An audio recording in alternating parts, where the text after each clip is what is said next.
Om Swastiastu. Assalamualaikum warahmatullahi wabarakatuh. Shalom, salam sejahtera bagi kita semua, salam nama budaya dan salam harmoni. Baik, perkenalkan nama saya Ika Marcelina Bersubakti dengan NIM 2399199900395. Di sini saya akan menjelaskan mengenai formula daripada metode Runge-Kutta. Jadi saya mengambil contoh yaitu dalam menentukan metode Runge-Kutta orde keempat, di mana metode Runge-Kutta ini merupakan sebuah alternatif lain daripada metode Dirac-Taylor yang tidak membutuhkan perhitungan turunan. Jadi bentuk umum daripada metode Runge-Kutta ordo n itu adalah sebagai berikut, di mana Y1 YI ditambah 1 sama dengan YI ditambah H dikali A1K1 ditambah A2K2 ditambah seterusnya dan ditambah AN dikali KN. Dengan K1-nya itu sama dengan F dikali XN dikurangi N, dan K2-nya itu sama dengan F dikali XN ditambah P2H, YN ditambah Q21K1, dan K3-nya itu sama dengan F dikali XN ditambah P3H, YN ditambah Q31K1 ditambah Q32K2.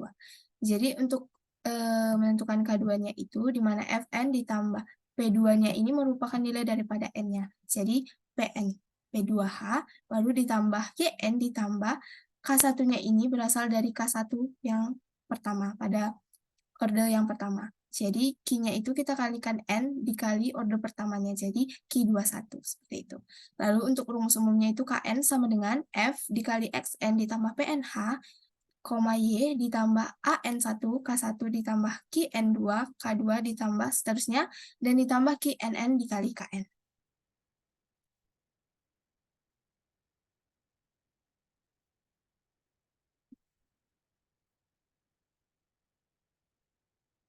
Lalu ini merupakan tabel Bacher Runge-Kutta orde KN.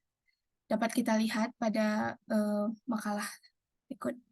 Lalu kita misalkan N-nya itu sama dengan 4, karena kita ingin menjelaskan mengenai formula rumus daripada orde Runge-Kutta yang keempat.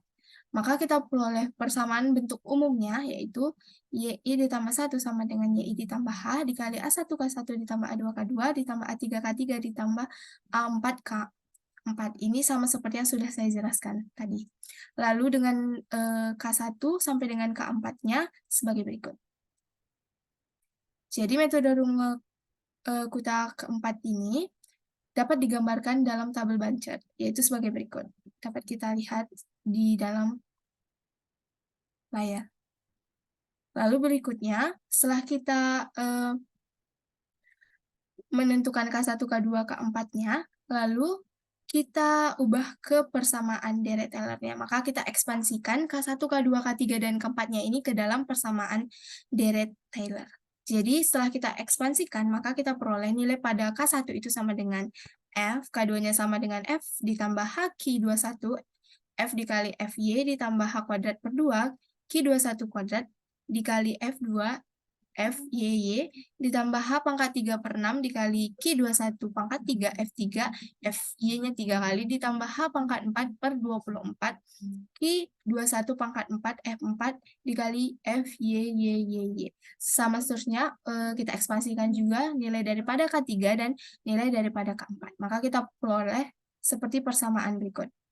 Lalu persamaan tersebut dapat kita temukan persamaan parameternya. Sehingga kita peroleh persamaan parameternya, yaitu Q21 sama dengan P2, Q31 ditambah Q32 sama dengan P3, Q41 ditambah Q42 ditambah Q43 itu sama dengan P4, A1 ditambah A2 ditambah A3 ditambah A4 sama dengan 1, dan seterusnya. Ini merupakan persamaan parameter daripada K1, K2, K3, K4 yang sudah kita ekspansikan terhadap Dirac-Taylor.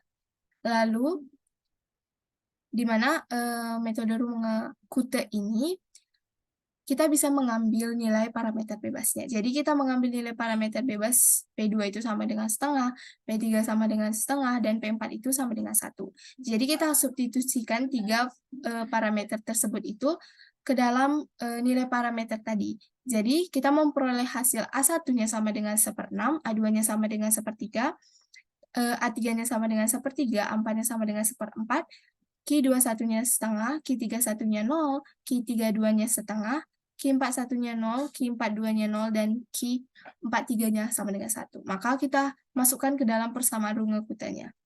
Di mana persamaan runge kuta di atas tadi kan, YI ditambah 1. Karena N-nya ini sama dengan 4, maka K-nya juga sampai dengan 4.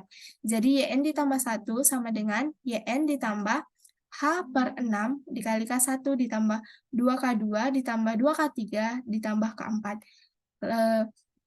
Nilai daripada 2 ini merupakan nilai daripada A2-nya. A2-nya kan nilainya 1/3. Jadi 1/3 itu kan sama dengan 2/6 pada H-nya.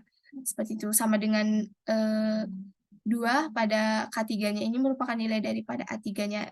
Dan nilai A1 dan A4-nya itu kan sama dengan 1/6. Itu sama dengan nilai daripada 1/6 H-nya. Seperti itu. Jadi kita memperoleh nilai K1, K2, K3, K4-nya itu sama dengan K1 sama dengan F dikali Xn, Y, K2 sama dengan F dikali Xn ditambah 1/2H, Yn ditambah 1/2K1H, dan K3-nya sama dengan F dikali Xn ditambah 1/2H, Yn ditambah 1/2K2H, dan K4-nya sama dengan F dikali Xn ditambah H, Yn ditambah K3H. Ini merupakan formula daripada rumus runge kuta orde keempat, seperti itu. Jadi untuk mendapatkan nilai daripada runge kuta orde berikutnya seperti orde kelima dan orde keenam, itu bisa kita mengikuti langkah-langkah yang sudah saya jelaskan tadi. Seperti itu. Baik, sekian yang bisa saya jelaskan. Mohon maaf bila terdapat salah kata. Sekian dan terima kasih.